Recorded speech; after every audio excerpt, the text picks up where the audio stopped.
Hey everyone, it's Donna Apperson. I wanted to come to talk to you today about how to pay off debt because Scott and I are we created a budget and now we're trying to get out of debt because we got in a little bit of debt. So just wanted to share with you something that we learned. It was from a class that we took a while ago, and it's Dave Ramsey, and it's Financial Peace. So I couldn't remember the name of it. So the way he explains it is you want to do what's called the snowball effect. And so the way you do that is you list out all your debt from smallest to largest, and then you start paying the smallest debt first. And what you do is you pay the minimum payment plus what after you've done your budget first, which you really need to do that. So once you get your budget, you find that extra money in it, then you place that on your smallest debt, and once you get that paid off, then you take the minimum payment on your second debt that you were paying, and then the amount of money that you were paying on your first debt, you put that on that. So I don't know if that makes any sense, but the whole process, it's not a math thing, it's a behavior modification.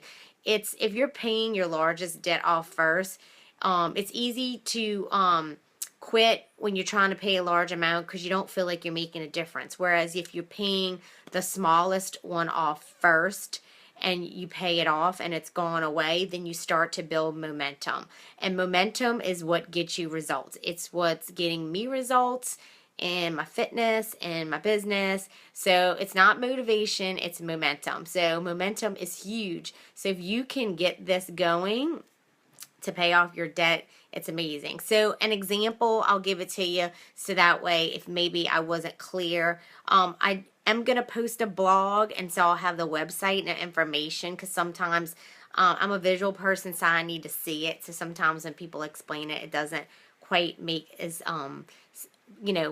sense. So you if you had a credit card debt of like $500, but the minimum payment was $50, then you would, but you found an extra $500, then you could pay $550. So that first debt would be gone. And then your second debt, let's say, is like a student loan of $2,500, then you would pay the minimum payment on that plus the $550 that you were paying on the first credit card.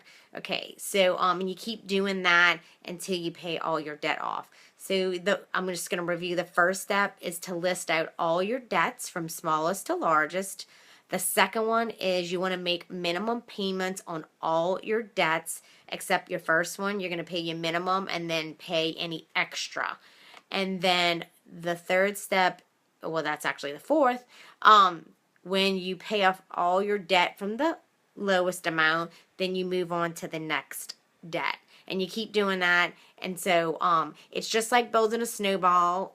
We don't have that here in Louisiana too much, but if you go places where they have snow, you'd make a little ball, and if you wanted to make it bigger, you'd roll it in the snow till it got bigger, until it built momentum, and that's how you're going to pay off your debt. It's called snowball method effect. So I'm going to post my blog in a little while, and I'll have the links to the website, Dave Ramsey, and he explains it very well, and so you can see he even has a budgeting tool if you need to do that, because I encourage you to do a budget first so you can see where all your money's going, and then do this. And then tomorrow I'm going to talk about how you should have budget meetings with your spouse, or if you have an accountability partner, if you're trying to get a budget going. So you want to be able to track your progress and make sure you're staying on hand. So I hope that this helps y'all. Hope y'all have a great day, and I'll see y'all tomorrow.